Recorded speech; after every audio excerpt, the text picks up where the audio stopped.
सवाल है, हजूर सल्लल्लाहु अलैहि वसल्लम सफ़र के लिए कौन सी सवारी सबसे ज़्यादा पसंद करते थे?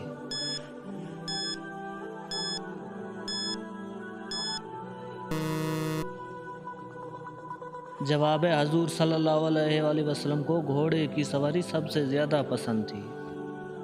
सवाल है, आप सल्लल्लाहु अलैहि वसल्लम को सब्जियों में सबसे ज़्यादा कौन सी सब्ज़ी पसंद थी?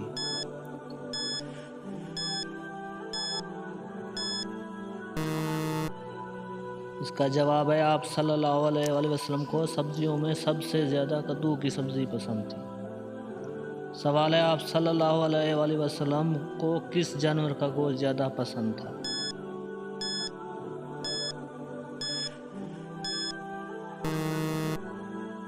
जवाब है, आप सल्लल्लाहु अलैहि वसल्लम को बकरे का गोश्त ज़्यादा पसंद था। सवाल है, आप सल्लल्लाहु अलैहि वसल्लम को लिबास में सबसे ज़्यादा कौन सा कलर पसंद था?